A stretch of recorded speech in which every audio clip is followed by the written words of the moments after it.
La pièce s'appelle Dans le mille. C'est un trio qu'on a créé avec Soa de Muse et Calixto Neto autour des questions de la construction et du sabotage des identités de genre et de la masculinité.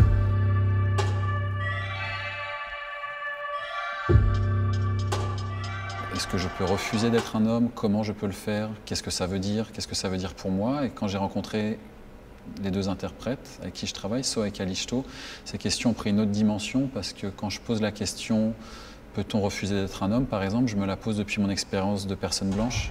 Et c'est pas du tout la même expérience pour Calixto, qui est un homme noir brésilien, ou Soa, qui est d'origine caribéenne.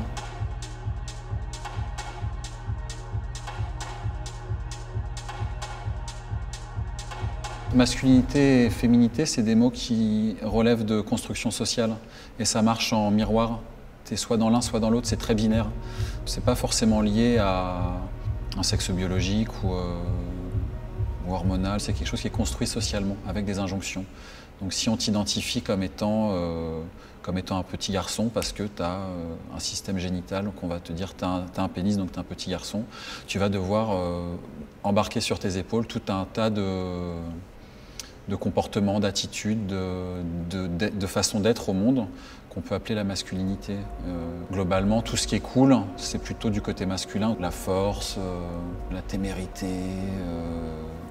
être vaillant, résistant, ne pas pleurer. Enfin, tous des trucs comme ça a été plutôt associé à un type de personne et de l'autre côté, associé à ce qui était du monde féminin. Dans cette pièce, justement, la question, c'était de réussir à sortir, en tout cas à se poser la question entre nous, et puis de réussir à partager avec le public comment est-ce qu'on peut sortir de ces archétypes très binaires, comment est-ce qu'on peut, et comment est-ce qu'on a déjà, de par nos expériences de vie, re-questionner ce que c'est qu'une assignation à être un certain type d'homme.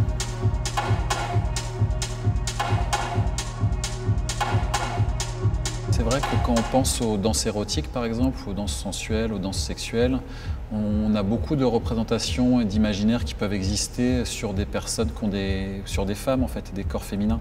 Si on pense à striptease, on pense souvent à des femmes, ou effectivement à des Chippendales qui restent dans des codes très masculins. Souvent, ils ont des gros muscles, c'est des vrais bonhommes, ils sont huilés, ils bougent pas trop le bassin. Enfin, il y a un côté très faut rester viril, en fait. Et moi, ça m'intéressait pas du tout, et ça m'intéresse pas du tout dans mon corps, ni à explorer. Ce qui m'intéressait, c'était plus justement des choses autour du bassin, en fait. Et globalement, en France, le bassin est assez verrouillé dans les danses, en France moderne, contemporaine, celle que je connais. Donc c'était venir aussi questionner la mobilité du bassin, la mobilité des fesses, la fluidité de la colonne vertébrale et de venir travailler sur tout un univers autour de la sexualisation de nos corps et de l'érotisation en tout cas, de choisir de s'érotiser.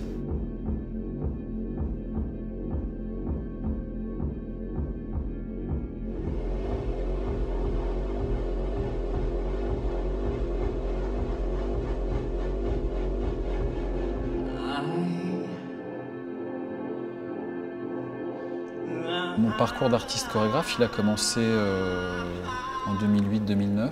J'étais blessé au pied et je ne pouvais pas danser comme on me le demandait. Donc ça m'a très vite orienté vers le fait que j'allais devoir choisir ce que je pouvais m'autoriser à faire ou pas. Et étant blessé au pied, en fait, j'avais pas de douleur quand j'étais suspendu par les pieds.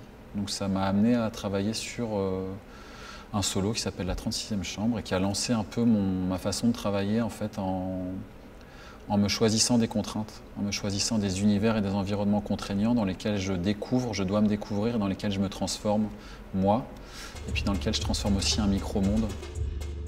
Ça a donné une première trilogie autour de la gravité. Et là, dans cette pièce, ou en tout cas cette pièce et la précédente, La poursuite du cyclone, je pense que la question de la contrainte, de l'environnement est moins présente, mais il y a une question de contrainte sociale. Donc c'est pas tant la gravité qui est présente comme quelque chose que je ne peux pas bouger, mais c'est plus une force qui serait une force immuable, c'est plus des forces en fait construites, du coup sur lesquelles on peut avoir prise, comme les constructions d'identité de genre par exemple. Et donc je crée des environnements avec des utopies et de la transformation.